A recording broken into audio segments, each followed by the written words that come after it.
Sabia que o dinheiro em papel que você usa não tem valor algum? What? Fica comigo até o fim desse vídeo que você vai descobrir isso e algumas coisas a mais. Roda a vinheta.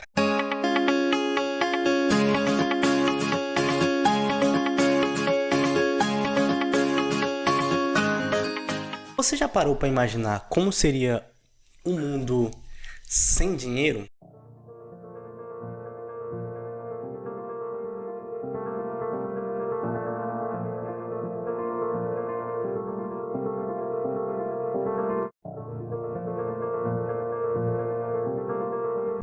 Difícil, não é? Por isso que a gente não pode falar sobre finanças, empreendimentos, gestão financeira, investimentos, sem antes entender o elemento primordial desse assunto, que é o dinheiro. Hoje em dia, a gente precisa de dinheiro para praticamente tudo, como prover alimentação, moradias, vestimentas, estudos, combustível para o carro. O dinheiro é utilizado na troca de bens e serviços, a qual constitui uma transação, o que geralmente ambas as partes saem ganhando.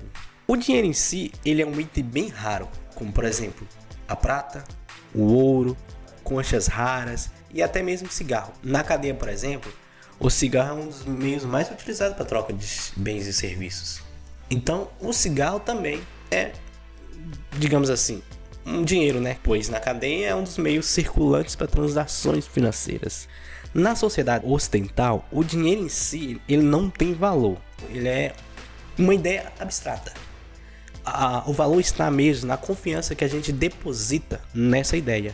Ou seja, a promessa de troca futura ou no papel que essa ideia representa nas trocas dos bens e serviços. Um detalhe interessante é que o dinheiro ele está associado a uma transação de baixo valor e a moeda tem um conceito muito mais abrangente, mas vai ser um detalhe para um próximo vídeo. O dinheiro mais utilizado hoje em dia é o papel na forma de cédula, a qual o único autorizado a emitir, controlar e definir o valor é o governo federal. Cabe a ele controlar a inflação, que também está ligada intrinsecamente ao dinheiro.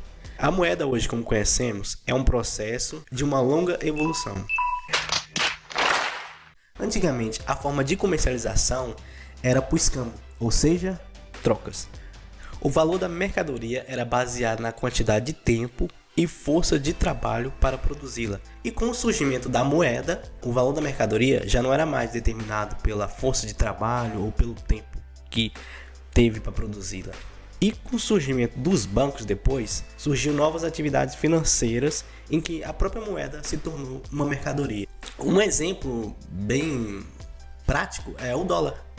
É um dos ativos mais negociados hoje na Bolsa de Valores devido à sua liquidez e valorização. Por exemplo, você pode comprar o dólar na baixa e vender na alta. Assim, você lucra com a valorização do dólar. Ou perde, né? No começo, éramos apenas colhedores, caçadores e pescadores. A gente trocava trigo por peixe sem equivalência de valor. Não tínhamos noção de igualdade nas mercadorias como a gente tem hoje. Tipo, eu quero trocar 5 kg de trigo com 3 peixes.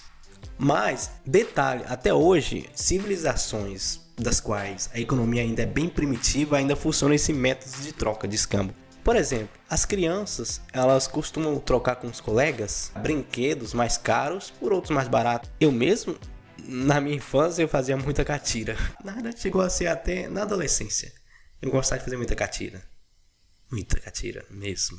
Mas eu tinha já a equivalência de valor, né? As crianças, quando elas fazem essa troca, elas não têm essa equivalência de valor. Geralmente elas querem um item que desejam muito, um brinquedo que desejam muito. Ao longo do tempo, algumas mercadorias passaram a ser mais procuradas do que outras. E como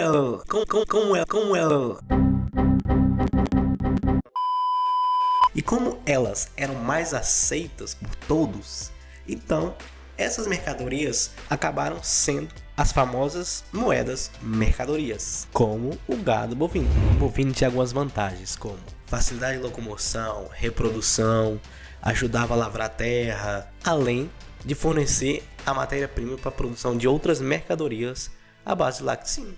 tinha seus riscos também, como a morte ou doença do bovino, né? Geralmente eu costumo pensar o bovino como a moeda de hoje em dia. Ele reproduz, ou seja, valoriza como a moeda, presta serviço, ou seja, você pode utilizar o dinheiro para delegar tarefas que você não tem habilidade para fazer ou não tenha tempo. E o risco do dinheiro é a inflação. A morte do dinheiro é a inflação, como se fosse uma espécie de doença. O sal, ele foi muito utilizado como meio de troca, por ser extremamente caro, pelo fato de era difícil acesso, longe do continente, e o sal era muito utilizado em tratamento de feridas, conservação de alimentos, além de temperar o alimento. Você consegue comer feijão com arroz sem uma pitadinha de sal? Bom, eu não consigo não. Uma curiosidade interessante. A origem da palavra salário vem do Império Romano, que significa salarium, que era o pagamento que os soldados romanos recebiam pelos seus serviços prestados ao Estado. Por isso, a palavra salário. Os soldados romanos recebiam sal em troca dos serviços prestados ao Estado. E o sal era muito valorizado na época. Era extremamente caro e valia muito. A dificuldade e a pouca durabilidade de algumas mercadorias, o surgimento de pragas, ratos, insetos, por essas mercadorias estarem armazenadas em porões sujos e úmidos, complicou muito o meio de troca com bens naturais no comércio. E assim surgiram as primeiras moedas cunhadas em metais raros e preciosos, como o ouro e a prata. Por muito tempo, o ouro e a prata esteve ligado a conceitos místicos e religiosos, que o ouro estava ligado ao sol e a prata ligada à lua. Além da sua beleza e raridade, eles acreditavam que esses metais continham poderes mágicos, o que acabou sendo desejado por todos e teve uma ampla aceitação. O ouro e a prata passaram a ser a nova moeda de valor, e as trocas passaram a ser um valor intrínseco, ou seja, o valor real da mercadoria era o valor real da moeda. 20 gramas de ouro eram trocados por mercadoria nesse mesmo valor. As moedas representavam aspectos políticos e religiosos do seu tempo. É comum a gente ver, por exemplo, imagens desenhado nas moedas de personalidade daquela época. Isso aqui é uma efígie. O desenho cunhado aqui, o desenho feito na moeda. Acredita-se que a primeira figura desenhada na moeda foi do Alexandre o Grande. Além do mais, com o surgimento de moedas preciosas, permitiu-se o acúmulo de patrimônios e riqueza. Depois, outras ligas metálicas passaram a ser adotadas como moedas de trocas, como o cupro-níquel, que é o metal utilizado até hoje para cunhar a nossa moeda. E o valor já não é mais determinado de forma intrínseca como o ouro e a prata, mas o seu valor é extrínseco, isto é, pelo valor gravado na sua face. Mas quem determina o valor da moeda? Quem que diz que esse metal vale R$1? É o governo e o Banco Central. Papel moeda é onde a gente queria chegar. Vamos rechear! Vamos colocar mais R$20. Agora já está recheado. Esse papel aqui, em si, ele não vale nada. O valor é abstrato. É a ideia. A sociedade está a esse papel. E o que o governo determina também. Na Idade Média, as pessoas costumavam guardar os objetos de ouro e prata com os ourives, que eram uma espécie de banqueiros da época, vamos dizer assim. E como garantia, eles entregavam um recibo dizendo o valor que eles tinham guardado lá. Esses recibos acabaram se tornando como meios de pagamentos, passando de mão em mão, que deu origem ao dinheiro. Papel moeda. Um exemplo clássico é o cheque. O cheque é como se fosse um recibo que você tem de garantia de dinheiro no banco. Pense no papel moeda. Pense no papel moeda como a escritura de um país, onde o valor está no produto interno bruto, ou seja, o PIB. E o único autorizado a emitir moedas é o Banco Central, ou seja, o governo. E a impressão em exagero de dinheiro pode acabar provocando a inflação. O valor das mercadorias sobe.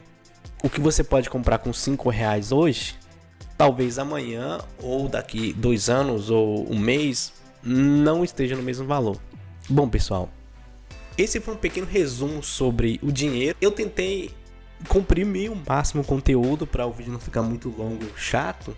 Caso eu tenha esquecido alguma coisa ou falado alguma coisa errada, que você não concorde, deixe no comentário pra gente discutir sobre o assunto. Se você gostou desse vídeo, deixa um joinha, comenta, compartilha, se inscreva para ajudar a fortalecer o canal, badala o sininho para não perder as novidades. Um forte abraço